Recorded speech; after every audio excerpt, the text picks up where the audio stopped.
Hello everyone, welcome to the channel. Before we begin today's victim story, I know it's annoying, but I need to ask for your support by subscribing to the channel here.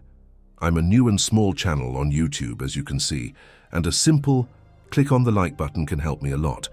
So please subscribe to support me, click the like button and leave a comment telling me which city you're watching from. Now, let's get to the case. Sarah Mitchell stood on the deck of the dive boat, breathing in the salty air as she gazed out at the crystal-clear waters of the Great Barrier Reef. The sun was already high in the sky, casting a dazzling glare on the ocean's surface. She smiled to herself, feeling the familiar excitement that always preceded a dive. "All right, everyone, gather round," Sarah called out to her group of students. 5 eager faces turned towards her, a mix of nervousness and anticipation evident in their expressions. Today's the day you've all been waiting for, your first open water dive in the Great Barrier Reef. As the students huddled around her, Sarah began her pre-dive briefing. "We'll be exploring Flynn Reef today. It's a beautiful spot, perfect for beginners. Remember everything we've practiced in the pool. Stay close to your buddy, monitor your hair, and most importantly, enjoy the experience." Sarah glanced at each of her students, assessing their readiness. There was Mike, a burly construction worker with a surprisingly gentle demeanor. Emily, a high school teacher whose enthusiasm was infectious. The Thompson twins, Jack and Jill, barely out of their teens and already avid snorkelers. And finally, Robert, a retired accountant fulfilling a lifelong dream. "Any questions before we gear up?" Sarah asked, her eyes scanning the group. Emily raised her hand tentatively. "What about sharks? Are there any in this area?" Sarah nodded, understanding the concern. "Good question, Emily. Yes, there are sharks in these waters, but encounters are rare, especially in daylight hours. We're more likely to see small reef sharks, which are generally harmless to humans. Remember, we're visitors in their home, so we'll respect their space if we do see any." Robert chimed in, his voice slightly shaky. "And if we do see a shark, what then?" "Stay calm," Sarah replied firmly. "Most sharks aren't interested in humans. We'll stay together as a group, and I'll be with you the entire time. If I signal to end the dive early, we'll do so calmly and quickly. But let's focus on all the amazing marine life we're about to see. The colorful corals, the schools of tropical fish, maybe even a sea turtle if we're lucky." Her words seemed to ease the tension, and soon excited chatter filled the air as the group began to don their wetsuits and check their equipment. Sarah moved among them, double-checking each person's gear with practiced efficiency. "Mike, your tank's not fully secured. Let me help you with that," she said, adjusting the straps on his BCD. "Emily, remember to keep your mask strap high on the back of your head. It'll give you a better seal." As she worked, Sarah felt a familiar thrill run through her.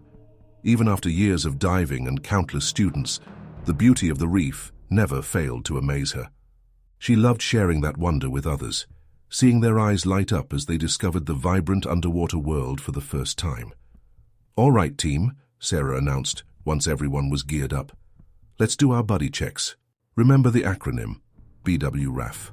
Buoyancy, weights, releases, air, and final check." She watched as the pairs went through their checks, nodding approvingly. The Thompson twins worked in perfect sync, while Mike patiently guided Robert through each step. Emily, paired with Sarah herself, was meticulous in her inspection. "Great job, everyone," Sarah said once the checks were complete. "Now, let's review our hand signals one last time." She demonstrated each signal. Okay, not okay, up, down, out of air, and several others. The group mimicked her actions, their movements becoming more confident with each repetition. As they prepared to enter the water, Sarah felt a slight change in the air. The wind had picked up, causing small whitecaps to form on the ocean's surface. She frowned slightly, glancing at the sky. There were no storm clouds in sight, but the sudden change made her uneasy. "Captain," she called out to the boat's skipper, "any weather alerts I should know about?" The weathered old sailor shook his head. "Nothing on the radar, Sarah. Might be a bit choppy on the surface, but it should be calm once you're under." Sarah nodded, pushing aside her concern. She'd dived in far worse conditions, and the forecast had been clear when they'd left the marina. Still, she made a mental note to keep the dive shorter than usual, just to be safe. "Okay, folks," she addressed her students, "we'll be doing a backward roll entry. Remember to hold your mask and regulator in place. Tuck your chin to your chest and fall straight back. I'll go first to show you how it's done, then I want you to enter one at a time. Any questions? Seeing no raised hands, Sarah moved to the edge of the boat. She took a deep breath, savoring the moment before the plunge. "See you underwater," she said with a grin, then fell backward into the blue. The water enveloped her in its cool embrace, bubbles swirling around her as she submerged. Sarah quickly oriented herself, giving the OK signal to those still on the boat. One by one, her students followed, each entry accompanied by a splash and a flurry of bubbles. As the group assembled underwater, Sarah could see the mix of anxiety and wonder in their eyes behind their masks. She gave them each an encouraging OK signal, receiving shaky but determined responses in return. Slowly, they began their descent into the vibrant world of Flynn Reef. The visibility was excellent, allowing them to see the reef coming into view below. Sarah led the way, setting a slow, steady pace that allowed her students to adjust to their surroundings. Schools of brightly colored fish darted around them, seemingly unperturbed by the intrusion into their domain. Sarah kept a watchful eye on her group as they descended. Emily was wide-eyed with wonder, pointing excitedly at every new sight. The Thompson twins stayed close together, their movements mirroring each other. Mike moved with surprising grace for his size, while Robert was more hesitant, requiring frequent reassuring glances from Sarah. As they reached their target depth of about 30 feet, the full beauty of Flynn Reef revealed itself. Massive coral formations rose from the seafloor, their intricate structures home to a dizzying array of marine life. Clownfish peeked out from the protective tentacles of anemones, while parrotfish used their beak-like mouths to scrape algae from the coral. Sarah signaled for the group to pause, allowing them to take in the spectacular view. She pointed out various species, using the hand signals they had practiced to identify each one. A sea turtle glided gracefully by, eliciting excited gestures from the students. As they began to explore the reef more closely, Sarah noticed a slight current tugging at them. It wasn't strong enough to be dangerous, but it was unexpected in this usually calm area. She signaled for the group to stay close, not wanting anyone to drift too far in the unfamiliar conditions. They continued their exploration, marveling at the diversity of life around them. Sarah demonstrated how to check air levels, reminding everyone to keep an eye on their gauges. Time seemed to stand still in this underwater paradise, but she knew from experience how quickly a tank could deplete, especially for novice divers. As they rounded a large coral formation, Sarah froze. In the distance, barely visible in the blue haze, she saw a shape that made her heart skip a beat. A shark, much larger than the reef sharks she had expected, was gliding slowly along the edge of the reef. Sarah quickly assessed the situation. The shark didn't appear to be acting aggressively, but its presence was concerning. It was larger than any species she typically encountered in these waters, and its behavior seemed unusual for the time of day. She signaled for the group to stay together and began to slowly lead them away from the shark's location. Her students, oblivious to the potential danger, continued to gesture excitedly at the marine life around them. Sarah forced herself to remain calm, not wanting to alarm the group unnecessarily. As they moved along the reef, Sarah kept glancing back, trying to keep track of the shark's location. To her dismay, it seemed to be following the same general direction as their group, though it remained at a distance. Sarah's mind raced as she considered their options. They were about halfway through their planned dive time, but the uncomfortable feeling in her gut told her it might be wise to cut the dive short. Yet ending the dive now would mean a longer ascent, potentially putting them in a more vulnerable position. She decided to continue the dive, but alter their course, hoping to put more distance between them and the shark. As she led the group into a denser part of the reef, Sarah allowed herself a moment of hope. Perhaps the shark was simply curious, or maybe it would lose interest and swim away. But as they emerged on the other side of the coral formation, Sarah's blood ran cold. The shark was much closer now, its powerful form unmistakable in the clear water, and it was heading straight for them. Sarah's heart raced as she watched the large reef shark approach. Its sleek grey body cut through the water with effortless grace, its black eyes fixed on their group. She knew she had to act fast to ensure her students' safety without causing panic. "Stay close," she signaled to the group, her movements deliberately, calm despite the adrenaline surging through her body. The students, still oblivious to the potential danger, nodded in response, their eyes wide with excitement at the unexpected visitor.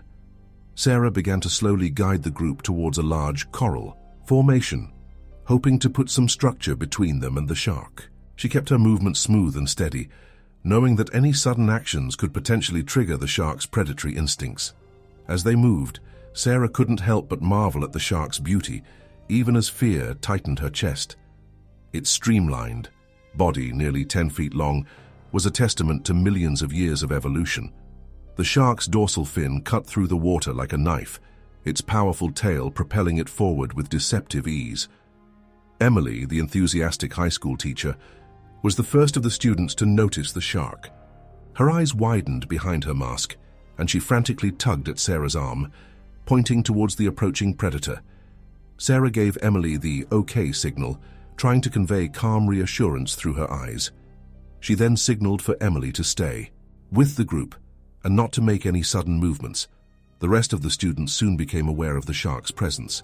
Sarah could see the mix of fear and awe in their eyes as they watched the creature draw nearer. Mike, the burly construction worker, positioned himself protectively near Robert, the older retired accountant who seemed to be struggling to control his breathing. The Thompson twins, Jack and Jill, clung to each other, their usual synchronicity amplified by shared fear. Sarah knew she had to keep everyone calm and focused to navigate this potentially dangerous situation. As they reached the coral formation, Sarah signaled for the group to position themselves with their backs to the coral, facing outward. This formation would allow them to keep an eye on the shark while protecting their vulnerable backs. The shark continued its approach, now circling the group at a distance of about 30 feet. Its movements were deliberate, almost curious as it slowly decreased the radius of its circle. Sarah's mind raced through her training. She knew that most shark encounters ended without incident, but she also knew the potential danger they faced. This shark was behaving unusually, and its size was concerning. She needed to be prepared for any possibility. Keeping her eyes on the shark, Sarah reached for the dive knife strapped to her calf. She hoped she wouldn't need to use it, but its weight was reassuring in her hand. She held it close to her body, not wanting to make any threatening gestures that might provoke the shark. The minutes ticked by with agonizing slowness. The shark continued its circling, sometimes drawing closer, sometimes retreating. Sarah could feel the tension radiating from her students. She knew that panic was their biggest enemy right now. Suddenly, Robert began to thrash in the water, his movements erratic. Sarah could see that he was hyperventilating, his fear overwhelming his diving training. She quickly moved to his side, gripping his arm firmly and forcing him to look at her. She exaggerated her breathing, signaling Robert to follow her lead. Slowly, his movements began to calm, his breathing steadying. Sarah gave him an encouraging nod, squeezing his arm before returning her attention to the shark. To her dismay, Robert's episode seemed to have attracted the shark's interest. It was now swimming closer, its movements becoming more agitated. Sarah's grip tightened on her knife as she positioned herself slightly in front of the group. The shark was now barely 15 feet away, close enough for Sarah to see the rows of sharp teeth visible behind its slightly open mouth. She could feel her students pressing closer behind her, their fear palpable in the water. In that moment, Sarah made a decision. They couldn't stay here indefinitely, and the shark's behavior was becoming more unpredictable. They needed to start their ascent. She turned to the group, signaling their intention to ascend. She emphasized the need for a slow, controlled ascent, knowing that a rapid rise could be as dangerous as the shark itself. As they began to rise, Sarah kept herself between the shark and her students.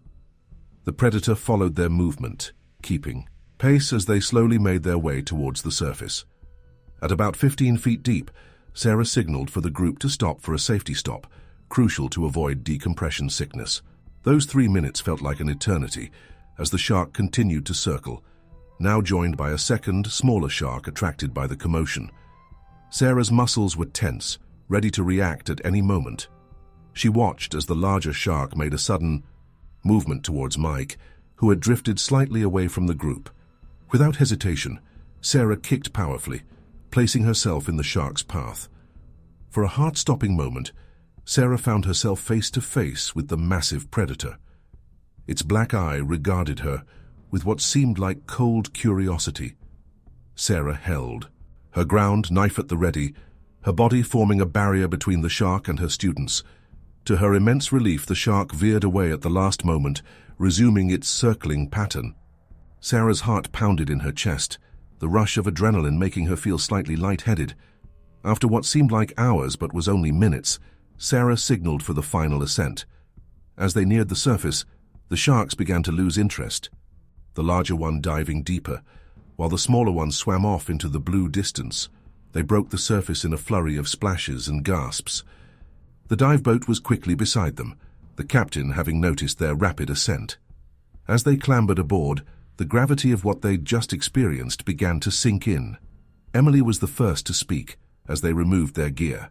"Sarah," she gasped, her voice shaky. I've never been so scared in my life." Sarah nodded, still catching her breath. "You all did incredibly well," she said, looking around at her shaken students. "Staying calm in a situation like that is not easy, but it's crucial." Mike clapped a hand on Robert's shoulder. "You okay, mate? Thought we'd lost you for a minute there." Robert nodded weakly, his face pale. I'm sorry, I panicked. If it wasn't for Sarah." "Hey." "No apologies needed," Sarah interjected. "Fear is a natural response. What matters is that we stuck together and followed our training." As the initial shock wore off, the group began to chatter excitedly, the fear of the encounter already transforming into an adrenaline-fueled high. "Did you see the size of that thing?" Jack exclaimed, his eyes wide. Jill nodded vigorously. I've never seen a shark up close like that. It was terrifying, but also kind of beautiful, wasn't it?" Sarah listened to their excited chatter with a mix of relief and concern. While she was glad they were processing the experience positively, she knew they didn't fully grasp how dangerous the situation had been. As the boat began its journey back to shore, Sarah pulled the captain aside. "We need to report this," she said quietly. "That shark was much larger than what we typically see in this area, and its behavior was unusual." The captain nodded grimly. "I'll radio it in. The Marine Patrol will want to know about this. You did good out there, Sarah. Could have gone much worse." Sarah nodded, the weight of responsibility settling heavily on her shoulders. As she turned back to her students, she saw them in a new light. They had faced a primal fear today and come out the other side. They had trusted her with their lives, and she had guided them through safely. As the adrenaline of the encounter began to fade, Sarah found herself replaying every moment in her mind. The grace of the shark's movements, the terror in her students' eyes, the heart-stopping moment when she faced down the predator. She knew this experience would stay with her for a long time to come. Looking out at the endless blue of the ocean, Sarah felt a complex mix of emotions. Respect for the power and beauty of the creatures that called this place home, pride in her students and her own actions, and a gnawing worry about what this unusual encounter might mean for the delicate balance of the reef ecosystem she loved so much. As the shore came into view, Sarah took a deep breath, centering herself. There would be reports to file, authorities to notify, and a group of shaken students to care for. But for now, she allowed herself a moment of quiet gratitude. They had ventured into the domain of one of nature's most perfect predators and lived to tell the tale. And in that crucible of fear and wonder, they had all been forever changed. Sarah's muscles ached as she hauled herself onto the dock, the weight of her scuba gear feeling heavier than usual after the intense encounter. Her students followed, their earlier excitement now tempered by exhaustion and lingering adrenaline. "All right, everyone," Sarah called out, her voice steady despite her fatigue. "Let's get this gear stowed away properly, then we'll debrief." As the group began methodically breaking down their equipment, Sarah noticed Robert's hands trembling as he struggled with his tank valve.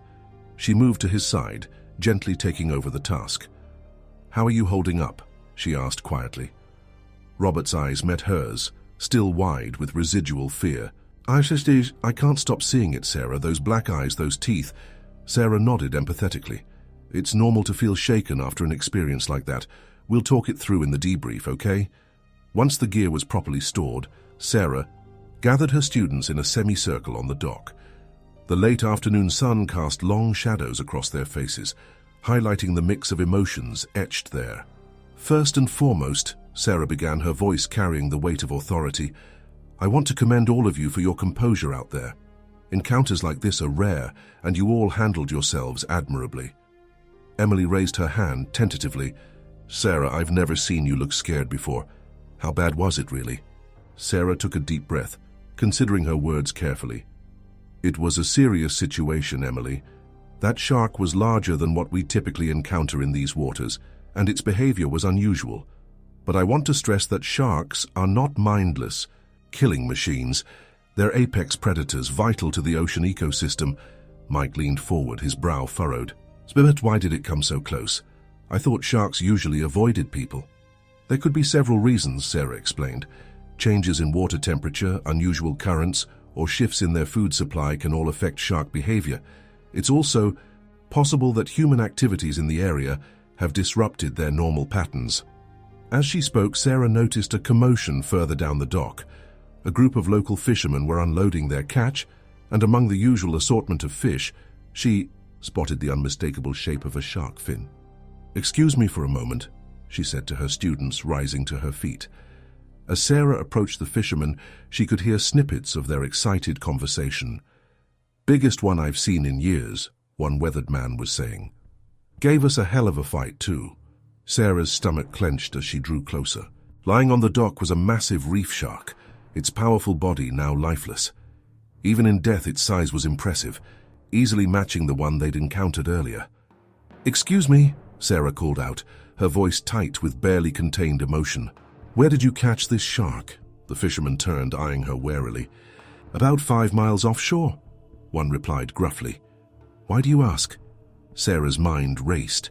5 miles offshore, that wasn't far from where they'd been diving. Could this be the same shark? Or was there a larger population in the area than anyone had realized? We had a close encounter with a shark of similar size during a dive today, Sarah explained. I'm concerned about the unusual activity in the area. The fishermen exchanged glances. We've been seeing more of them lately, another man chimed in. Bigger ones too. Some of the old-timers say it's because of the warming waters. Sarah nodded grimly. Climate change and its effects on marine ecosystems had been a growing concern in the diving community for years, but seeing such a tangible example of those changes sent a chill down her spine. As she turned to head back to her students, Sarah nearly collided with Jack, one of the Thompson twins. His face was pale as he stared at the dead shark. Is that the one? He asked, his voice barely above a whisper. Sarah placed a steadying hand on his shoulder. No, Jack.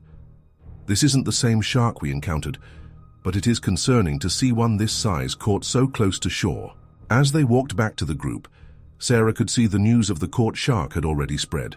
Her students huddled closer together, their eyes darting between her and the commotion down the dock. Listen up, everyone, Sarah said, her tone serious. What we experienced today and what we're seeing now are signs of a changing ocean. It's crucial that we understand these changes and their implications, both for our safety and for the health of the marine ecosystem. Jill raised her hand, her voice quavering slightly. Does this mean it's not safe to dive anymore? Sarah shook her head. No, that's not what it means.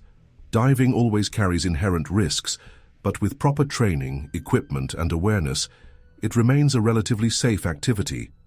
What it does mean is that we need to be more vigilant, more respectful of the ocean and its inhabitants.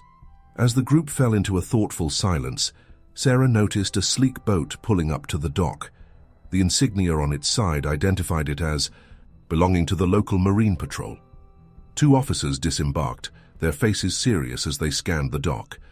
Their eyes locked onto Sarah, and they began making their way towards her. Miss Mitchell, the taller of the 2 called out. We received a report about a shark encounter during one of your dives. We'd like to get your statement. Sarah nodded, turning to her students. All right, everyone, I need to speak with the officers. Take some time to rest and process what happened today. We'll meet tomorrow morning to discuss whether you feel comfortable continuing with the course. As her students gathered their belongings and slowly dispersed, Sarah could hear snippets of their conversations, a mix of nervous energy and dawning realization about the gravity of what they'd experienced. Sarah turned to face the Marine patrol officers, her posture straightening as she prepared to give her account. As she began to speak, her mind drifted back to those heart-stopping moments underwater, the sleek grey form cutting through the water, the primal fear that had gripped her students, the split-second decisions that may have saved their lives. She knew that this incident would have far-reaching consequences for her students, for the local diving community, and potentially for the broader understanding of how climate change was affecting marine life. As she detailed the encounter to the officers, Sarah couldn't shake the feeling that this was just the beginning of a much larger story, one that would challenge everything she thought she knew about the ocean she loved. The sun was setting by the time Sarah finished giving her statement to the Marine Patrol officers. The dock had quieted, the earlier bustle of activity replaced by the gentle lapping of waves and the distant cry of seagulls. "Thank you for your detailed account, Ms. Mitchell," the senior officer said, closing his notebook. "We'll be increasing patrols in the area and issuing a warning to local dive operators. Do you have any questions for us?" Sarah hesitated for a moment, then asked, "What do you think this means for the long term? Is this an isolated incident, or are we seeing a shift in shark behavior in the area?" The officers exchanged a glance before the younger one spoke up. "Honestly, Ms. Mitchell, we're not sure. We've been tracking an increase in shark sightings over the past few months, but nothing like what you experienced today. Our marine biologists are working on understanding the causes, but it's a complex issue," Sarah finished for him. "I understand. Thank you for your time, officers." As the patrol boat pulled away from the dock, Sarah found herself alone with her thoughts. The events of the day replayed in her mind, the initial excitement of the dive, the sudden appearance of the shark, the heart-pounding moments of the encounter, and the sobering reality of the caught shark on the dock. She pulled out her phone, hesitating for a moment before dialing a familiar number. After a few rings, a gruff voice answered. "Dr. Ramirez? It's Sarah Mitchell. I'm sorry to call so late, but something happened during a dive today that I think you should know about." As Sarah recounted the day's events to her old marine biology professor, she could hear the concern growing in his voice. "This is troubling news, Sarah," Dr. Ramirez said when she finished. "It aligns with some data we've been gathering about shifting marine populations due to warming waters. I'd like to come out and see for myself. Can you arrange for a boat tomorrow?" "Of course," Sarah replied, feeling a mix of apprehension and relief at the prospect of expert help. "I'll make the arrangements." As she ended the call, Sarah realized that her day was far from over. She needed to contact the families of her students, prepare a report for the dive shop owner, and somehow find a way to process her own emotions about the encounter. Walking back to her car, Sarah paused for a moment, looking out over the darkening ocean. The water that had always been her second home now held a new sense of mystery and danger. But as she watched the last rays of sunlight dance across the waves, she felt a renewed determination. This incident, frightening as it was a reminder of the ocean's power and complexity. It was a call to deepen her understanding, to adapt her methods, and to continue sharing her passion for the underwater world, albeit with a heightened awareness of its changing nature. As she drove home, the events of the day swirling in her mind, Sarah knew that tomorrow would bring new challenges. But she also knew that she would face them head-on, armed with knowledge, experience, and an unwavering respect for the ocean and its inhabitants. The shark encounter had changed everything, yet in many ways it had only strengthened Sarah's resolve. Whatever came next, she would be ready. For herself, for her students, and for the ocean she had dedicated her life to exploring and protecting. Sarah's eyes snapped open at 5 a.m., her heart racing as the memory of yesterday's encounter flooded back. She'd barely slept, her dreams filled with dark shapes and gleaming teeth. Pushing aside her fatigue, she rose and began preparing for the day ahead. As she sipped her coffee, Sarah's phone buzzed with a text from Emily. "Still can't sleep. Keep seeing those eyes. Are we still meeting this morning?" Sarah's fingers hovered over the keyboard. She wanted to reassure her student, but she couldn't dismiss the gravity of what they'd experienced. Finally, she replied, "Yes, 9 a.m. at the dive shop. We'll talk through everything. Try to rest." By the time Sarah arrived at the dive shop, a crowd had already gathered, her students huddled together, their faces a mix of anxiety and excitement. Local divers and fishermen milled about, their conversations a low murmur of speculation and concern. "Sarah," Mike called out as she approached, "have you seen the news? They're saying there might be a whole population of large sharks moving into the area." Before Sarah could respond, the shop owner Tom emerged from inside. His usually jovial face was creased with worry. "Sarah, can I have a word?" In the privacy of the shop's office, Tom didn't mince words. The Marine Patrols issued a temporary ban on recreational diving in the area. They want to assess the situation before allowing any more civilians in the water. Sarah nodded, not entirely surprised. "Probably for the best. Have they said how long the ban might last?" Tom shook his head. "No timeline yet, but Sarah, if this continues, it could be devastating for business. The reef dives are our bread and butter." "I know, Tom. But safety has to come first. We'll figure something out." As Sarah stepped back outside, she was immediately surrounded by her students, their questions coming rapid fire. "Is it true they're closing the reefs? What about our certification dives? Are we in danger just being near the water?" Sarah held up her hands, calling for calm. "Let's move this inside. We have a lot to discuss." Once settled in the shop's classroom, Sarah took a deep breath.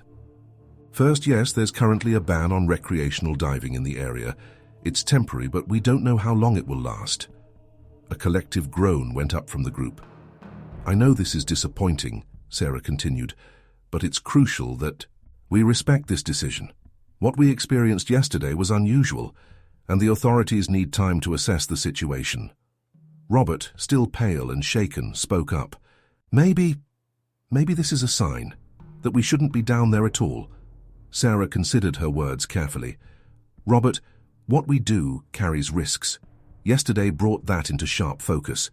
But it's also important to understand that sharks aren't mindless killing machines. They're a vital part of the ocean ecosystem." Emily leaned forward, her eyes bright with a mix of fear and fascination. "But why are they suddenly showing up here? In larger numbers and sizes?" "That's what we're trying to figure out," Sarah explained. "I've asked Dr. Ramirez, a marine biologist I used to work with, to come take a look. There could be several factors at play: changes in water temperature, shifts in food sources, or human activities affecting their habitat." Jack, one of the Thompson twins, raised his hand. "So what do we do now? Just wait?" Sarah smiled, a plan forming in her mind. "Not at all. This is an opportunity. We may not be able to dive, but there's plenty we can learn from right here on shore. Who's up for a crash course in marine biology and shark behavior?" The tension in the room began to ease as Sarah outlined her plan. They would spend the next few days studying shark biology, analyzing data on local marine populations, and even assisting Dr. Ramirez with his research. As the group broke for lunch, Sarah noticed Jill, Jack's twin, hanging back. "Everything okay?" "Jill?" Jill bit her lip, hesitating before speaking. I'm scared, Sarah, but I also can't stop thinking about how amazing it was, being that close to such a powerful creature." "Is that weird?" Sarah placed a comforting hand on Jill's shoulder. "Not at all. What we experienced was terrifying, but also awe-inspiring. It's okay to feel both fear and wonder." The afternoon found Sarah and her students on the beach, assisting Dr. Ramirez as he set up monitoring equipment. The professor, a wiry man with salt and pepper hair, was in his element, eagerly explaining each piece of technology. "This hydrophone will allow us to track shark movements by picking up the unique sounds they make," he explained, carefully lowering the device into the water. "And this underwater camera will give us visual data without putting anyone at risk." As they worked, a small crowd of locals gathered, watching curiously. Sarah overheard snippets of their conversations, concerns about the impact on tourism, debates about culling the shark population, and wild theories about what was causing the unusual behavior. "Dr. Ramirez," Sarah said quietly, nodding towards the crowd, "I think we might have an opportunity here. These people are scared and confused. Maybe we could—" The professor's eyes lit up, immediately grasping her suggestion. "Excellent idea. Sarah, let's give them some facts to work with." Raising his voice to address the onlookers, Dr. Ramirez began an impromptu lecture on shark biology and behavior. Sarah watched with pride as her students chimed in, sharing what they'd learned that morning. As the sun began to set, casting a golden glow over the beach, Sarah felt a tap on her shoulder.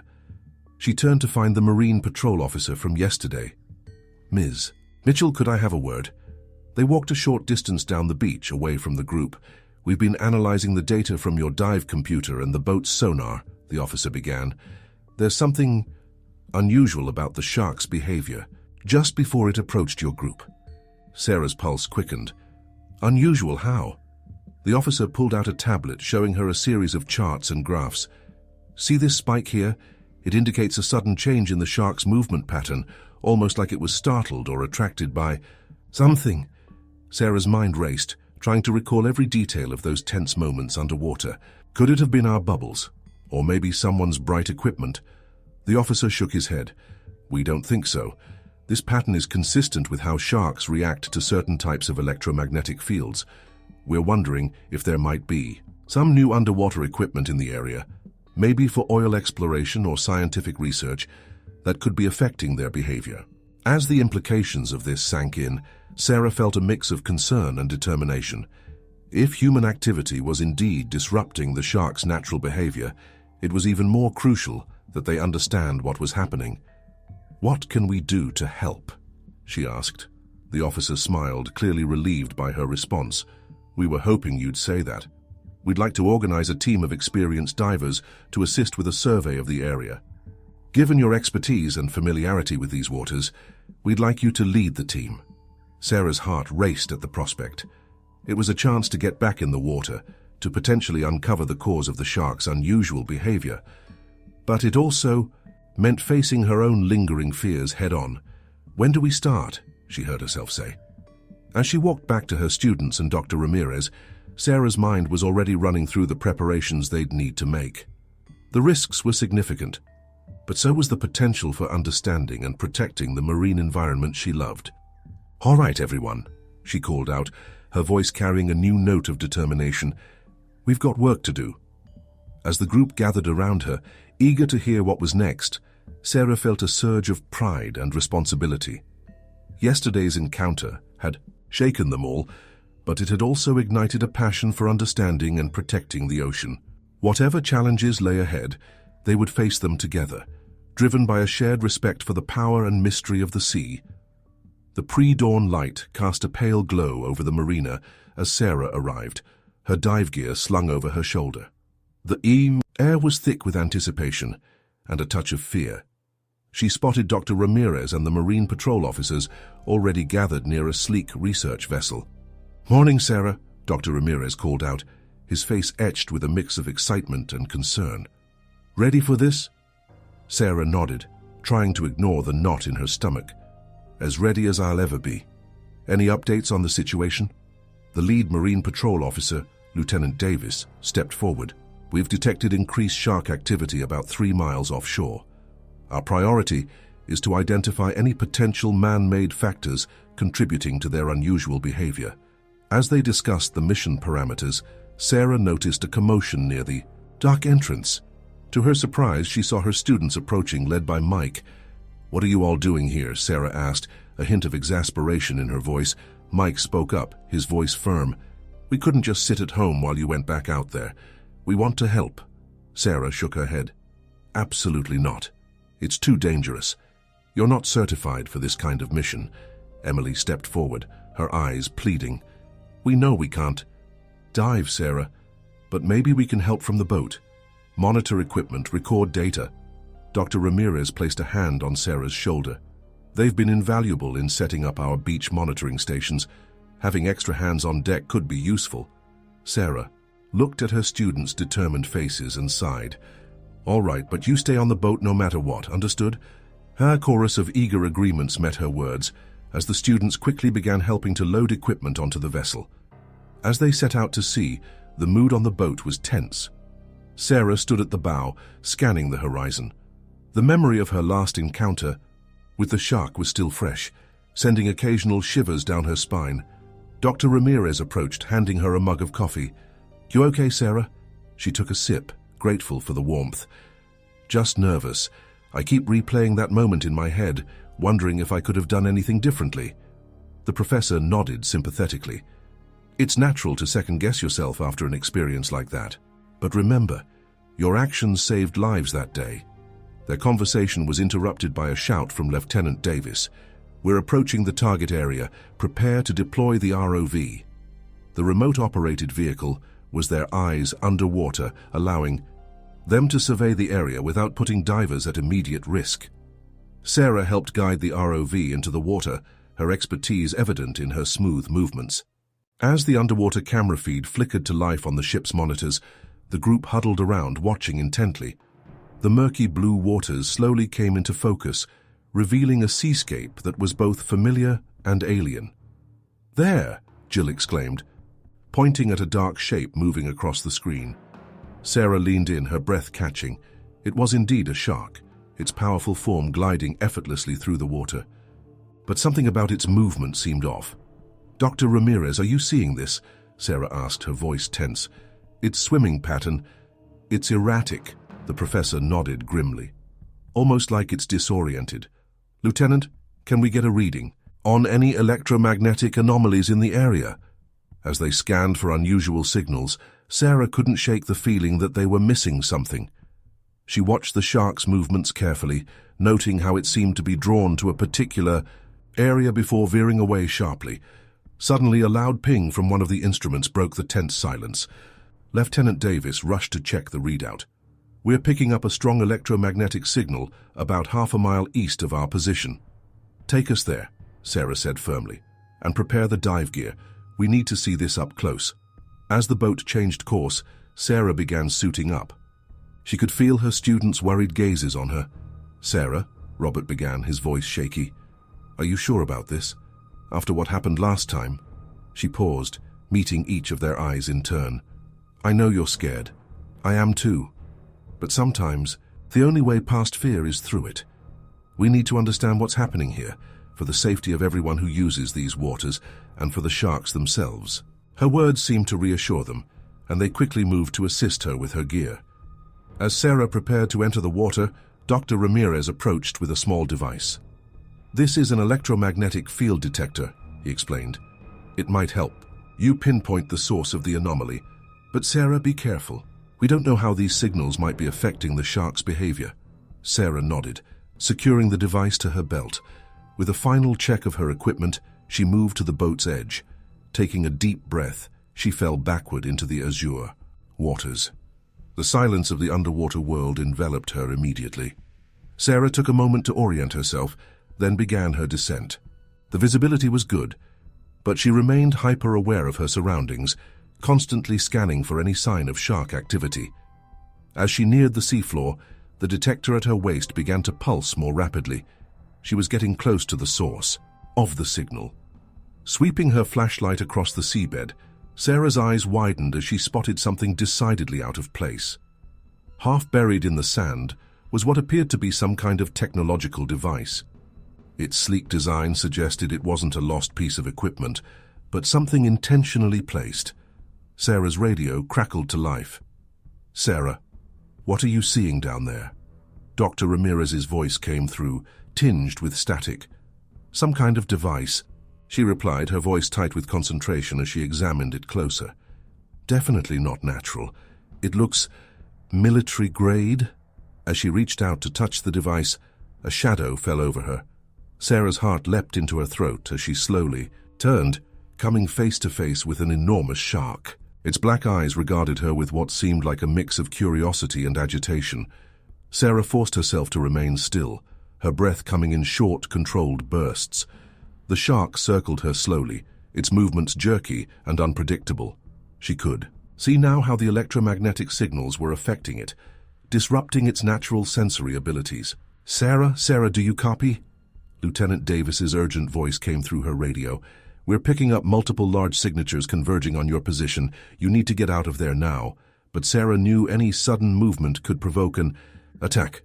She watched as more sharks began to appear, drawn by the device's signals. Her mind raced, trying to find a solution that would ensure her safety without harming the disoriented creatures. With slow, deliberate movements, Sarah reached for the device. If she could just disable it, maybe the sharks would return to their normal behavior. Her fingers brushed against a panel, searching for any kind of switch or button. The largest shark, the one she'd first encountered, suddenly darted forward. Sarah's training kicked in, and she rolled to the side, narrowly avoiding its powerful jaws. In that moment of chaos, her hand slammed down on the device. There was a low hum, then silence. The device's lights flickered and went dark. Almost immediately, Sarah noticed a change in the shark's behavior. Their erratic movements began to smooth out, their agitation visibly decreasing. "I think I've disabled it," Sarah reported, her voice shaky with adrenaline. "The sharks, they're calming down." As she watched, the sharks began to disperse, their powerful forms disappearing into the blue. Sarah's relief was palpable, but she knew her job wasn't finished. With careful movements, she secured the device, preparing to bring it to the surface for analysis. The ascent seemed to take an eternity, every shadow in the water making her heart race. But finally Sarah broke the surface, greeted by the cheers and relieved faces of her team. As she was helped aboard, still clutching the mysterious device, Sarah was immediately engulfed in a group hug by her students. "That was the bravest thing I've ever seen," Emily said, her voice choked with emotion. Sarah managed a tired smile. Sometimes bravery is just doing what needs to be done, even when you're terrified. As the boat turned back towards shore, the gravity of what they'd discovered began to sink in. The device raised more questions than answers. Who had placed it there? What was its purpose? Lieutenant Davis carefully took possession of the device, already on the phone with his superiors.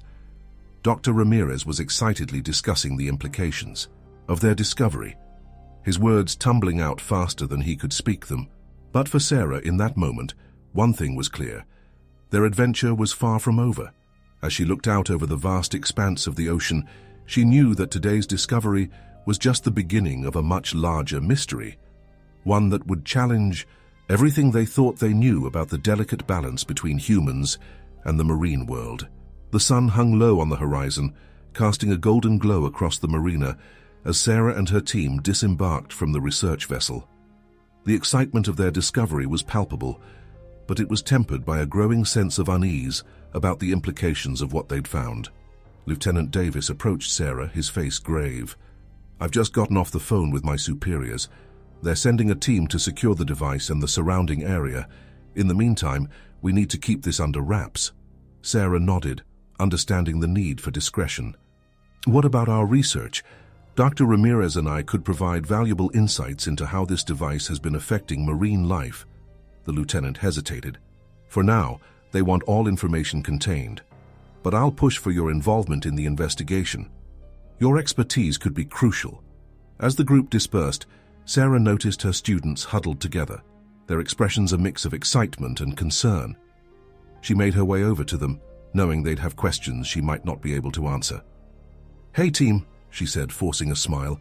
"You all did great today. I know it's been intense, but—" "Sarah," Mike interrupted, his voice low and urgent. "What exactly did we find out there? That device? It's not just some lost piece of equipment." "Is it?" Sarah took a deep breath, choosing her words carefully. "No, it's not. We don't know exactly what it is or who put it there, but it's clear it was placed intentionally, and its effects on the sharks. Well, that's something we need to investigate further." Emily's eyes widened. "But who would do something like that, and why?" "That's what we need to find out," Sarah replied. "But for now we need to keep this quiet. No social media posts, no talking to anyone outside our group about what we saw today. Understood?" The students nodded solemnly, the gravity of the situation sinking in. As the group began to disperse, Dr. Ramirez approached Sarah, his eyes gleaming with a mix of excitement and concern. "Sarah, we need to talk. My preliminary analysis of the data we collected. It's troubling, to say the least." They made their way to a quiet corner of the marina, away from prying ears. Dr. Ramirez pulled out his tablet, showing Sarah a series of charts and graphs. "Look at these readings," he said, pointing to a particularly erratic line. The electromagnetic pulses from that device weren't just disorienting the sharks. They were actively drawing them in, almost like a magnet. Sarah's brow furrowed as she studied the data. But why? What purpose could that serve? Dr. Ramirez shook his head. I'm not sure, but whatever it is, it's not good for the sharks or the local ecosystem. We need to... He was cut off by a commotion near the entrance to the marina. A group of local fishermen had gathered, their voices raised in angry protest. Sarah and Dr. Ramirez exchanged a glance before hurrying over to see what was happening. We demand answers, one fisherman was shouting at a harried-looking harbor master. First, you close off our best fishing grounds, and now we're hearing rumors about some kind of secret government operation. Sarah's heart sank as she realized news of their discovery must have leaked somehow. She stepped forward, hoping to defuse the situation. Gentlemen, she called out, her voice calm but authoritative. I understand your frustration. We're all trying to figure out what's going on here. The lead fisherman turned to her, his eyes narrowing. You're that dive instructor who reported the shark encounter. What do you know about all this? Sarah chose her words carefully. We're investigating some unusual marine behavior in the area. I can't give you details right now, but I assure you we're working to ensure the safety of everyone who uses these waters, fishermen included. Her words seemed to calm the group somewhat, but Sarah could see the suspicion lingering in their eyes. As the crowd began to disperse, she felt a tug on her sleeve. It was Jill, one of the Thompson twins, her face pale with worry. Sarah, Jill whispered, I think I might have messed up. I posted a photo from the boat on Instagram. I didn't show the device or anything, but I mentioned we'd made a big discovery. Should I take it down? Sarah's stomach clenched, but she kept her voice steady. Yes, Jill, take it down immediately. And in the future, remember what I said about keeping this quiet. As Jill hurried off to delete her post, Sarah turned to find Lieutenant Davis approaching, his face grim. We've got a problem, he said without preamble. Someone leaked information about the device to a local news station. They're running a story tonight, speculating about government cover-ups and environmental hazards. Sarah ran a hand through, her hair frustration mounting. This is getting out of control. We need to get ahead of this somehow. The lieutenant nodded. Agreed. My superiors are preparing a statement, but they want someone with scientific credibility to help present it. They're asking for you and Dr. Ramirez. Sarah's mind raced. A public statement could help quell rumors, but it also meant stepping into a spotlight she wasn't sure she was prepared for. She glanced at Dr. Ramirez, who gave her an encouraging nod. All right, she said finally, but we need to be careful about what we say. We can't risk causing a panic, but we also can't downplay the potential environmental impact. As they began to discuss the details of the statement, Sarah's phone buzzed with a text. It was from Robert, the older student who had panicked during their first shark encounter. Watching the news. Is it true? Are we in danger? Sarah's heart sank as she realized how far the story had already spread. She quickly typed out a reply, trying to strike a balance between reassurance and caution. We're investigating. Stay calm. I'll update everyone soon. As she put her phone away, Sarah caught sight of her reflection in a nearby window. The woman staring back at her looked tired, worried, but also determined. She realized that in the span of just a few days, she had gone from being a simple dive instructor to being at the center of a potential environmental crisis. Dr. Ramirez appeared at her side, his expression serious. Sarah, before we make this statement, there's something else you should know. I've been analyzing the data from our long-term monitoring stations. The disruption caused by that device, it's not just affecting the sharks.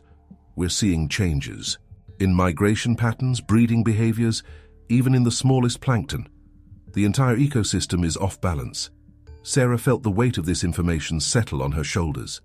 What had started as a frightening but isolated shark encounter had ballooned into something far larger and more complex. She realized that her next actions could have far-reaching consequences for the ocean she loved and the creatures that called it home. Taking a deep breath, Sarah straightened her shoulders and turned to face Lieutenant Davis and Dr. Ramirez. All right, she said, her voice steady with newfound resolve. Let's go set the record straight. It's time the public knew what we're really dealing with here. As they made their way to the impromptu press conference being set up at the Harbor Master's office, Sarah's mind was racing. She knew that what they were about to reveal would change everything, not just for her and her students, but for the entire coastal community and possibly beyond. The mystery of the device and its purpose still loomed large, but one thing was clear. The delicate balance between humans and the ocean had been disrupted, and it would take all of their combined efforts to set it right again. The flash of cameras and the murmur of gathered reporters greeted them as they approached the makeshift podium. Sarah felt a momentary surge of panic, but pushed it down. She had faced down sharks. She could face down the press. As she stepped up to the microphone, she silently vowed to be a voice not just for her team or the local community, but for the ocean itself and all the creatures whose lives hung in the balance of what they discovered next. The harsh glare of camera lights blinded Sarah momentarily as she stepped up to the podium. The air buzzed with the low murmur of gathered reporters and curious onlookers. She glanced at Dr. Ramirez and Lieutenant Davis, who gave her reassuring nods. Clearing her throat, Sarah began, "Good evening. I'm Sarah Mitchell, a local dive instructor. I'm here with Dr. Ramirez, marine biologist, and Lieutenant Davis of the Marine Patrol to address the recent events in our waters." She paused, gathering her thoughts. 3 days ago, during a routine diving lesson, my students and I encountered an unusually large and aggressive shark. This incident led to a series of investigations that have uncovered a situation of significant concern. The crowd stirred, pens poised over notepads, cameras zooming in. "We have discovered an unidentified device on the ocean floor that appears to be emitting strong electromagnetic pulses. These pulses are disrupting marine life behavior, particularly that of sharks." A flurry of questions erupted. Sarah held up her hand, calling for quiet. "We're still in the early stages of understanding the full impact of this device.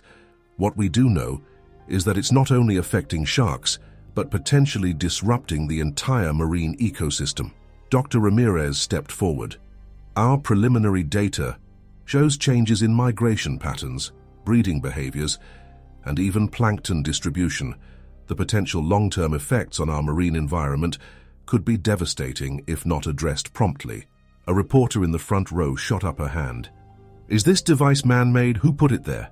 Lieutenant Davis took over. "The origin of the device is currently under investigation. We're working with federal agencies to determine its source and purpose. For now, our priority is mitigating its effects and ensuring public safety." Another voice called out, "Are our beaches safe? Should we be worried about increased shark attacks?" Sarah leaned into the microphone. "We understand these findings are alarming, but it's crucial not to panic. The Marine Patrol has increased surveillance, and we're implementing safety measures for all water activities. However, we urge the public to remain cautious and follow guidelines provided by local authorities." The questions continued rapid fire. Sarah and her colleagues did their best to provide clear, factual responses without fueling speculation or fear. As the press conference wound down, Sarah felt a mix of relief and apprehension. They had shared the truth, but she knew this was just the beginning. As they stepped away from the podium, a commotion erupted at the back of the crowd. Sarah recognized the voice of Mike, one of her students. "You're not telling us everything," Mike shouted, pushing his way forward. "We were there, we saw what that thing did to the sharks. People have a right to know." Sarah's heart sank. She quickly made her way to Mike, gesturing for security to stand down. "Mike, please," she said quietly, placing a hand on his arm. "I know you're upset, but causing a scene won't help." Mike's eyes blazed with a mix of fear and anger. "We almost died out there, Sarah, and now you're standing up there giving some sanitized version of events. It's not right." Dr. Ramirez joined them, his voice low and calm. "Young man, I understand your frustration, but there's a delicate balance here. Sharing incomplete information could cause widespread panic, which won't help anyone. Least of all, the marine life we're trying to protect." Mike deflated slightly, but the tension in his body remained. Sarah guided him away from the crowd, finding a quiet corner where they could talk. "Mike, listen to me," Sarah began, her voice firm but compassionate. "What we saw out there was terrifying, I know. But right now we need to be smart about how we handle this. Causing panic won't help us find solutions." Mike ran a hand through his hair, frustration evident in every movement. "I get it, I do. But Sarah, that thing, it wasn't just affecting the sharks. I saw how it affected you too. The way you froze up when we first spotted that shark, you're scared, admit it." Sarah felt a lump form in her throat. Mike's words hit close to home, bringing back the visceral fear she'd felt face to face with the disoriented shark. "You're right," she admitted quietly. "I am scared. But that's why it's so important we approach this carefully. Fear can make people do irrational things. We need clear heads if we're going to figure this out." Their conversation was interrupted by Lieutenant Davis. "Sarah, we need you. The governor's office is on the line. They want a full briefing." Sarah nodded, turning back to Mike. "I promise you we're not covering anything up. We're just trying to handle this the best way we can. Trust me, okay?" Mike held her gaze for a long moment before nodding reluctantly. "Okay, but no more secrets. We're in this together, right?" "Together," Sarah agreed, squeezing his shoulder before hurrying after Lieutenant Davis. The next few hours passed in a blur of phone calls, briefings, and strategy sessions. As night fell, Sarah found herself back at the marina, staring out at the darkened ocean. The weight of responsibility pressed down on her shoulders. "Quite to her day, huh?" Dr. Ramirez's voice broke through her reverie. He joined her at the railing, his eyes reflecting the distant lights on the water. Sarah managed a weak smile. "That's an understatement. How did we go from a simple shark encounter to this?" Dr. Ramirez chuckled humorlessly. "The ocean has a way of reminding us how little we truly know. But Sarah, what you did today, standing up there, telling the truth while keeping people calm, that was impressive." "I just hope it was enough," Sarah sighed. "You saw how Mike reacted. And he's just one person. How long before others start demanding more information than we can give?" "We'll cross that bridge when we come to it," Dr. Ramirez replied. "For now, we focus on what we can do. Speaking of which, I've been going over the data from the device. I think I might have a lead on its origin." Sarah straightened, suddenly alert. "What kind of lead?" Dr. Ramirez pulled out his tablet, bringing up a series of complex diagrams. "The electromagnetic signature is unlike anything I've seen in marine research, but it bears similarities to some experimental deep-sea communication systems I've read." "About communication systems?" Sarah frowned. "Who would need to communicate that far underwater?" "That's the million-dollar question," Dr. Ramirez mused. "Military, private research firms, or something else entirely?" Their discussion was interrupted by the sound of approaching footsteps. Lieutenant Davis appeared, his face grave. "We've got a situation," he said without preamble. "A group of local fishermen is planning to go out to the restricted area tonight. They're talking about finding and destroying the device themselves." Sarah felt her stomach drop. "That's insane. They could get themselves killed, or make things even worse." Lieutenant Davis nodded grimly. "We're mobilizing to intercept them, but I thought you should know. Your words carry weight with the community, Sarah. We might need your help to talk them down." Sarah glanced at Dr. Ramirez, who nodded encouragingly. "Of course," she said, straightening her shoulders. "Whatever I can do to help." As they hurried towards the patrol boats, Sarah's mind raced. The situation was escalating faster than she could have imagined. The device in the ocean was no longer just a scientific curiosity or an environmental concern. It had become a flashpoint for the community's fears and frustrations. She thought of Mike's outburst, of the angry fishermen, of the countless people whose livelihoods depended on these waters. And beneath it all, she thought of the sharks and other marine life, unwitting victims in a drama they couldn't comprehend. As the patrol boat roared to life, cutting through the dark waters, Sarah steeled herself for what lay ahead. She had entered this adventure as a dive instructor, but now found herself cast in the role of mediator, scientist, and protector, not just of human lives, but of the delicate balance of the ocean itself. The moon hung low over the horizon, casting a silvery path across the waves. Somewhere out there, the mysterious device continued its silent broadcast, drawing sharks and controversy in equal measure. And Sarah, standing at the bow of the boat, felt the weight of the ocean's secrets pressing in around her, knowing that what they discovered next could change everything. The patrol boat cut through the inky black waters, its engines a low rumble in the night. Sarah stood at the bow, her eyes straining to pierce the darkness ahead. The moonlight cast an eerie glow on the waves, creating shifting shadows that played tricks on her vision. Lieutenant Davis approached, his face grim in the dim light of the boat's instruments. "We're approaching the restricted zone. No sign of a..." The fishermen's boats yet, but our radars picked up some activity about half a mile east. Sarah nodded, her jaw set with determination. How do you want to handle this when we find them? Carefully, the lieutenant replied. These are scared, angry people acting on misinformation. We need to de-escalate, not confront. Dr. Ramirez joined them, his tablet glowing softly in the darkness. I've been monitoring the electromagnetic readings. They're getting stronger as we approach the device's location. If the fishermen get too close, he didn't need to finish the sentence. They all knew the potential dangers, to the fishermen, to the marine life, and to the delicate balance they were trying to maintain. Suddenly, a voice crackled over the radio. Lieutenant, this is Patrol Boat 2. We've got visual on 3 fishing vessels entering the restricted zone. They're not responding to our hails. Lieutenant Davis grabbed the radio. Understood. Move to intercept, but do not engage. We're on our way to your position. As their boat changed course, Sarah felt a knot of anxiety tighten in her stomach. She turned to Dr. Ramirez. Is there any way we can neutralize the device's effects temporarily? Give us a chance to talk to the fishermen without worrying about the sharks. The professor shook his head. Not without risking permanent damage to the device, and potentially to the marine life that's been exposed to it. We need more time to study its effects before attempting any kind of shutdown. The tension on the boat was palpable as they approached the coordinates. In the distance, Sarah could make out the silhouettes of several boats, their lights dim against the night sky. As they drew closer, Lieutenant Davis raised a megaphone. Attention fishing vessels. This is the Marine Patrol. You are entering a restricted area. Please cut your engines and prepare to be boarded. For a moment, there was no response. Then a gruff voice called back, We ain't going nowhere. This is our livelihood you're messing with. Sarah recognized the voice. It belonged to Tom, a veteran fisherman she'd known for years.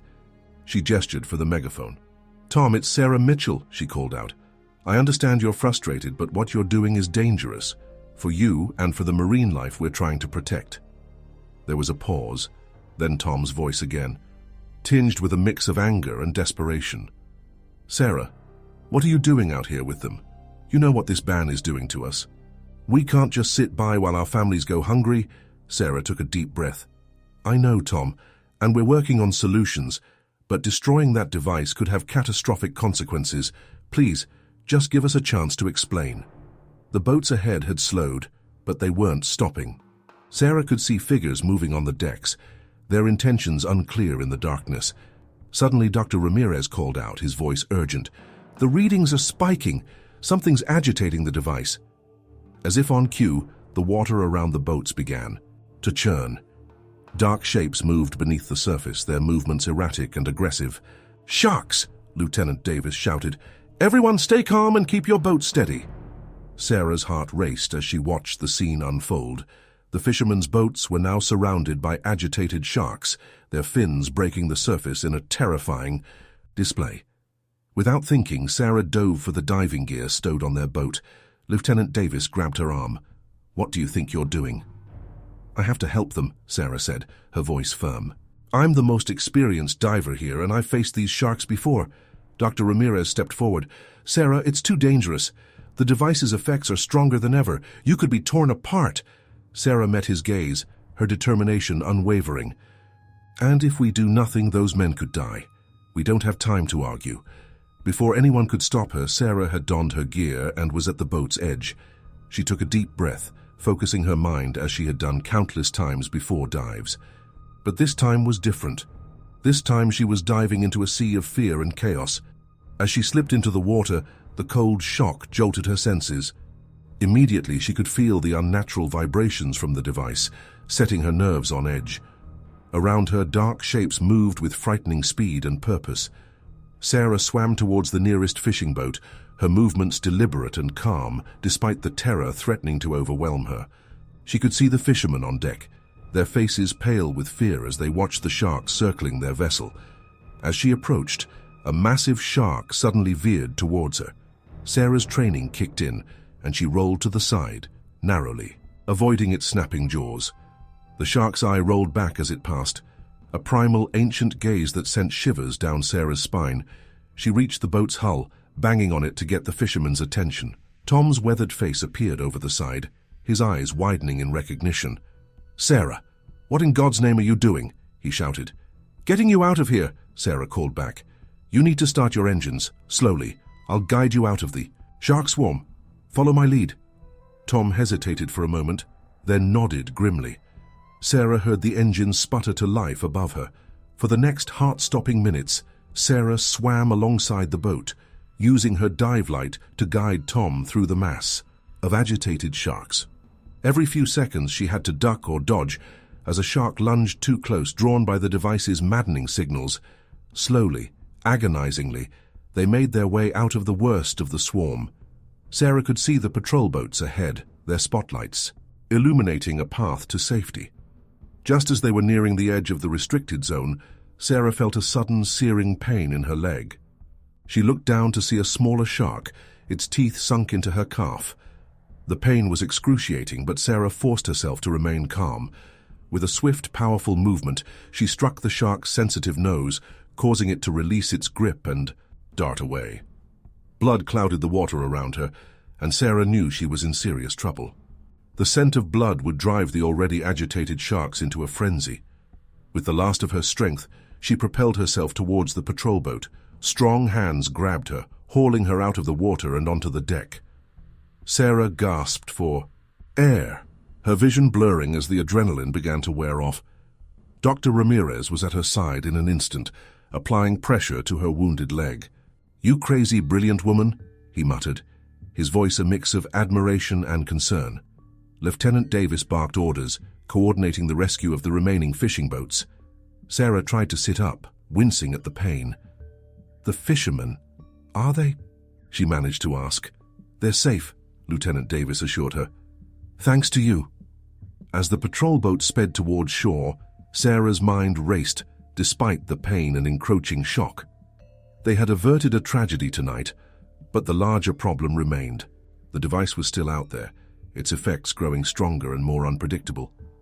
Tom's boat pulled alongside theirs, the old fisherman's face etched with concern and guilt.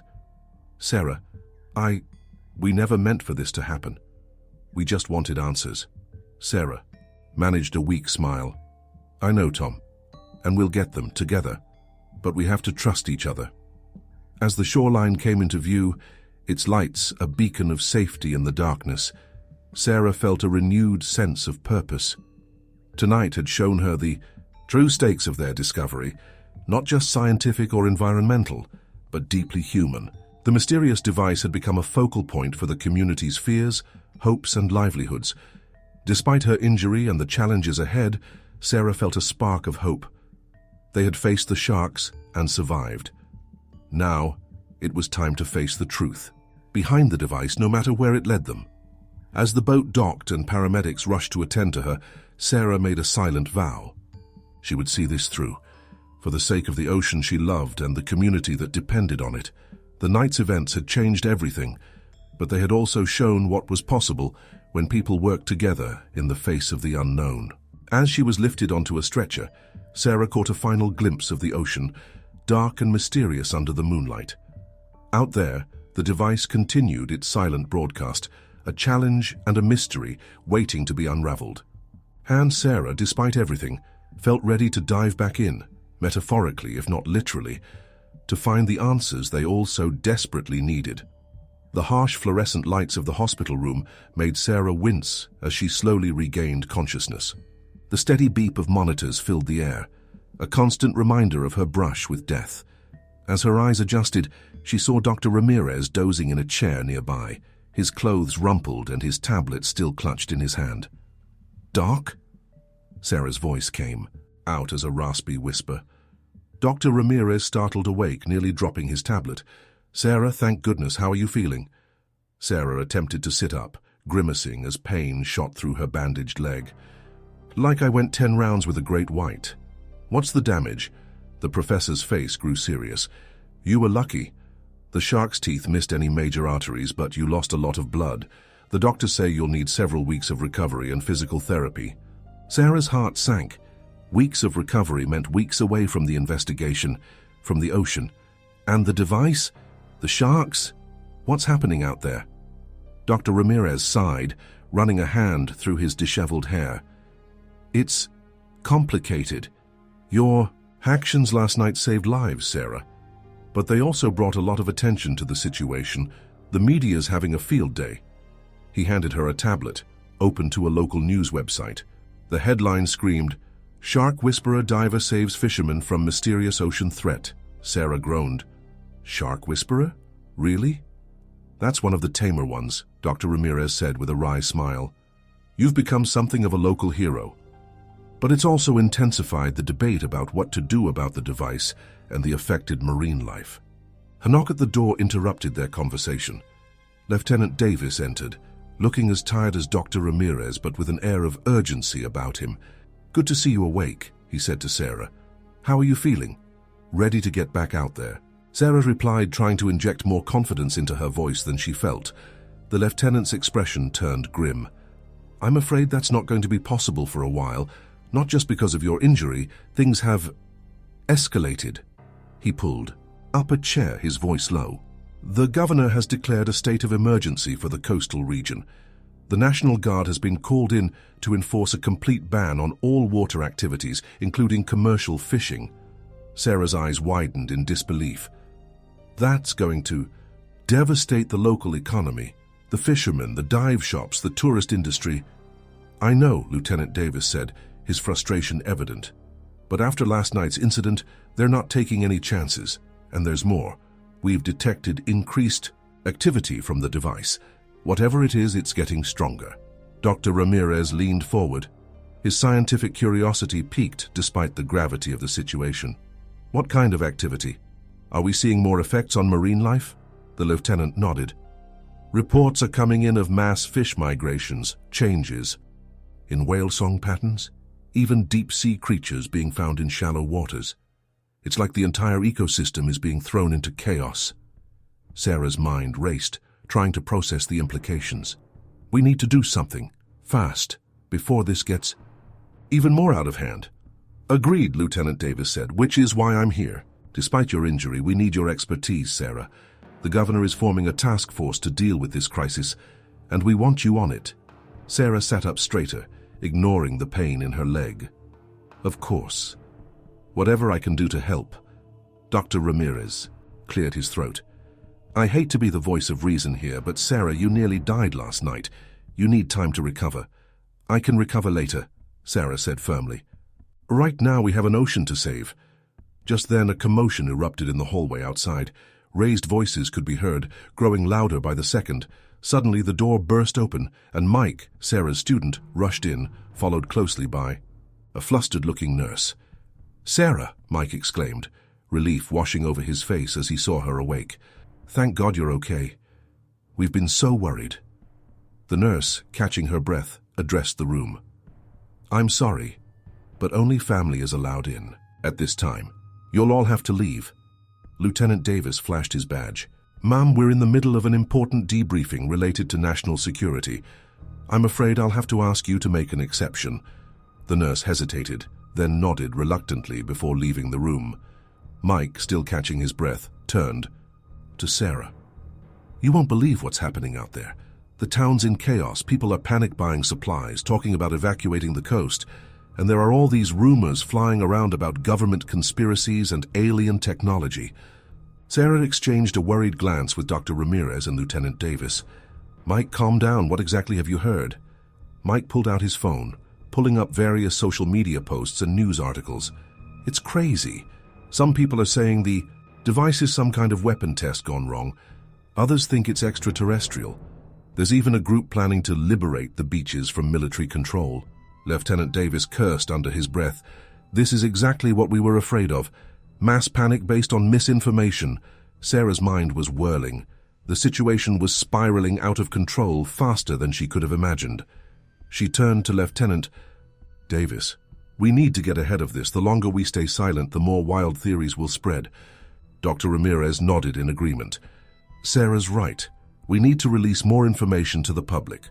Controlled, verified information that can counter some of these outlandish claims. And we need to involve the community more directly," Sarah added. "The fishermen, the dive operators, the marine conservation groups, they know these waters better than anyone. We need their help and their trust. Lieutenant Davis looked skeptical. That's a big risk. The more people involved, the harder it becomes to control the flow of information. Maybe control isn't what we need right now, Sarah countered. Maybe what we need is transparency and collaboration. A tense silence fell over the room as they all considered the weight of the decision before them. The beeping of the hospital monitors seemed to grow louder, a reminder of the very real dangers they faced. Finally, Lieutenant Davis nodded slowly. All right, I'll take your recommendations to the governor, but Sarah, you need to understand the gravity of what you're proposing. Once we open this up to the public, there's no going back. Sarah met his gaze steadily. I understand, but I truly believe it's our best chance of solving this mystery and protecting both the people and the marine life we care about. As the group began to discuss the logistics of their new approach, Sarah felt a mix of excitement and trepidation. They were venturing into uncharted waters, both literally and figuratively. The device in the ocean remained a dangerous enigma, its effects growing more pronounced by the day. But now they had a chance to harness the collective knowledge and passion of an entire community in their quest for answers. Sarah looked around the room, at Dr. Ramirez with his scientific brilliance, Lieutenant Davis with his strategic mind, Mike with his youthful energy and connection to the local community. She realized that this diverse group represented exactly what they needed on a larger scale, a combination of expertise, authority, and grassroots involvement. As the pain medication began to wear off, Sarah felt the throbbing in her leg intensify. But along with the pain came a renewed sense of purpose. She had faced down sharks in the darkness of the ocean. Now it was time to face the swirling currents of public opinion and scientific mystery. The road ahead would be challenging, filled with potential pitfalls and unexpected dangers. But as Sarah looked out the hospital window towards the distant shimmer of the ocean, she felt a glimmer of hope. Whatever secrets lay beneath those waves, whatever forces were at work in the depths, they would face them together, as a community united by their love for the ocean and their determination to protect it. The mystery of the device was far from solved, but Sarah knew they had taken the first crucial step towards understanding. As the group continued their animated discussion around her, Sarah allowed herself a small smile. The adventure was far from over. In many ways, it was just beginning. Weeks had passed since Sarah's near-fatal encounter with the shark, and the coastal town had transformed. What was once a quiet tourist destination now buzzed with a mixture of fear, curiosity, and determination. The beaches remained closed, guarded by National Guard troops, their presence a stark reminder of the unseen threat lurking offshore. Sarah limped along the boardwalk, her cane tapping a steady rhythm on the weathered wood. Her physical therapy was progressing well, but the scars, both physical and psychological, remained. As she gazed out at the ocean, its surface deceptively calm, she couldn't shake the memory of those terrifying moments underwater. Penny, for your thoughts? Dr. Ramirez's voice broke through her reverie. The professor had become a constant presence in her life, his scientific curiosity tempered by genuine concern for her well-being. Sarah managed a small smile, just wondering what's happening out there. It's been weeks, and we're still no closer to understanding that device. Dr. Ramirez nodded, his eyes scanning the horizon. True, but we've made progress in other areas. The Community Involvement Initiative has been more successful than we could have hoped. He was right. In the wake of the government's decision to be more transparent about the situation, a remarkable coalition had formed. Fishermen, marine biologists, local activists, and even a group of tech-savvy teenagers had come together, pooling their knowledge and resources to tackle the mystery. Their makeshift headquarters was a repurposed warehouse near the marina, now filled with computers, marine charts, and a constantly updating board of theories and data. As Sarah and Dr. Ramirez approached, they could hear the buzz of activity inside. Pushing open the door, they were greeted by organized chaos. Mike, Sarah's former student turned de facto coordinator, rushed up to them, his eyes bright with excitement. Sarah. Dr. Ramirez, you've got to see this, he said, leading them to a cluster of screens. We've been analyzing the data from the underwater drones, and look what we found. The screens showed a 3D map of the ocean floor, with the mysterious device at its center. But what caught Sarah's eye were the patterns emanating from it, concentric, circles of disturbed marine life, extending far beyond what they had initially believed. "It's not just affecting the sharks," Mike explained. "We're seeing changes in everything from plankton distribution to deep-sea currents. It's like the device is rewriting the entire ecosystem." Dr. Ramirez leaned in, his brow furrowed. Fascinating. But to what end? What could possibly be the purpose of such wide-scale disruption? Before anyone could respond, a commotion near the entrance drew their attention. Tom, the veteran fisherman who had been part of the ill-fated expedition weeks ago, burst in, his weather-beaten face flushed with urgency. "You all need to see this," he panted, holding up his smartphone. "Just got this footage from my cousin. Up north." The group huddled around as Tom played the video. It showed a pod of whales, their massive bodies breaching the surface in a spectacular display. But something was off. Their movements were erratic, almost frenzied. "This is hundreds of miles from here," Tom explained. "But look at their behavior. It's just like what we've been seeing with the sharks." Sarah felt a chill run down her spine. "It's spreading," she murmured. "Whatever this device is doing, its effects are traveling far beyond our local waters." The revelation sent a ripple of concern through the room. If the device's influence was expanding, the potential for ecological disaster was enormous. "Lieutenant?" Davis, who had been quietly observing from a corner, stepped forward. "We need to take action now before this gets any worse." "But what can we do?" Emily, another of Sarah's former students, asked. "We still don't even know what the device is, let alone how to stop it." A heavy silence fell over the group, the weight of their responsibility settling on each of them. Sarah closed her eyes, trying to think. The memory of her encounter with the shark surfaced again, but this time something clicked. "Wait," she said, her eyes snapping open. "When I was in the water that night, I felt something. A vibration, different from anything I've experienced before. What if the device isn't just sending out electromagnetic pulses? What if it's using sound somehow?" Dr. Ramirez's eyes widened. "Of course. Many marine animals use sound for navigation, communication, even hunting.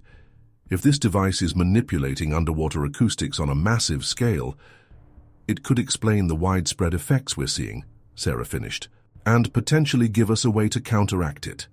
The energy in the room shifted, a new sense of purpose taking hold. Ideas began flying back and forth, theories about acoustic interference, plans for developing underwater speakers to broadcast, countermeasures, proposals for using the town's fishing fleet to create a perimeter around the device. As the discussion intensified, Sarah found herself at the center of it all, her expertise as a diver, and her first-hand experience with the device making her uniquely qualified to lead this effort. Despite the lingering pain in her leg and the haunting memories of her last dive, she felt a surge of determination. "All right, everyone," she called out, her voice cutting through the chatter. "We've got a lot of work to do and not much time to do it. Let's break into teams. I want acoustic models, marine life impact assessments, and a detailed plan for approaching the device safely."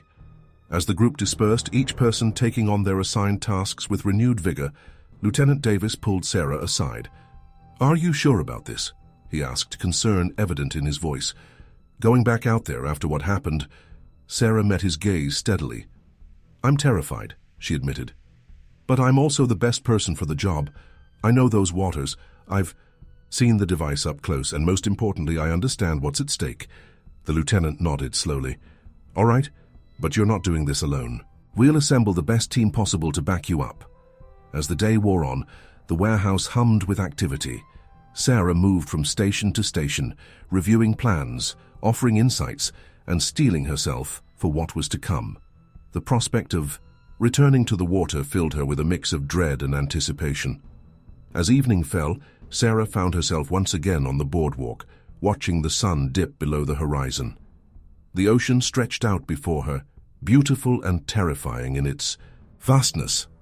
Somewhere out there beneath the waves lay a device that had the power to reshape entire ecosystems. And tomorrow she would face it again. Dr. Ramirez joined her, his presence a quiet comfort. "Big day tomorrow," he said softly. Sarah nodded, her eyes still fixed on the darkening waters. "Do you think we can really do this? Stop whatever's happening out there?" The professor was silent for a moment. "I don't know," he admitted finally. "But I do know that what we've accomplished in these past weeks, bringing together all these people, pooling our knowledge and resources, it's remarkable. Whatever happens tomorrow, we've already achieved something extraordinary." His words settled over Sarah, bringing a measure of peace. She thought of the diverse group working tirelessly in the warehouse, of the community that had come together. In the face of this crisis, whatever the mysterious device was, whatever forces had placed it there, they were facing it not as individuals, but as a united front. As the last light faded from the sky, Sarah took a deep breath, filling her lungs with the salty air.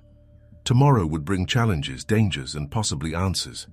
But for now, standing on the edge of land and sea, she allowed herself to feel a glimmer of hope.